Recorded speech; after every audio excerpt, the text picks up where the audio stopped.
போறது கான்ட்ரவர்சியான ஒரு விஷயம் பாத்தீங்கன்னா இந்த நயன்தாரா பிரபுதேவா மேட்டர். இப்போ வரைக்கும் நயன்தாரோட கமெண்ட் செக்ஷன் பாத்தீங்கன்னா சிம்புவோட GIF போட்டு பயங்கரமா அசிங்கப்படுத்துறது இருக்கும். நயன்தாரானா பல பேர் காதலிச்சிட்டாங்க அப்படிங்கிற மாதிரி. ஆனா நிஜமாவே பிரபுதேவா விஷயத்துல நயன்தாரா தான் ஏமாற்றப்பட்டார்கள்.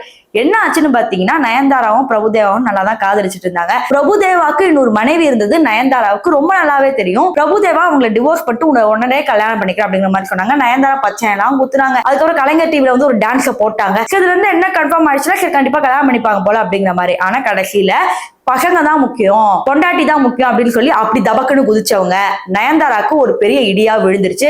அதுக்கப்புறம் இனிமே நான் சினிமாக்கே வரமாட்டேன்டா, எனக்கு காதல்ல நம்பிக்கை இல்லாம போச்சுங்கடா போங்கடா அப்படிங்கிற மாதிரி கடைசியா ராமராஜ்யம் அப்படிங்கிற ஒரு படத்தில் நடிச்சு டைரக்டர் காலில் அழுதுகிட்டே விழுந்திருப்பாங்க. அந்த அழுதுகிட்டே விழுந்தது கடைசி படம்னால மட்டும் இல்ல, என் வாழ்க்கைய கஷ்டங்கள் இதோட முடிஞ்சு போட்டுண்டா அப்படின்னு சொல்லி சினிமா பக்கம் தலை வைக்கவே இல்லை. ஒரு 2-3 வருஷம் நினைக்கிறேன்.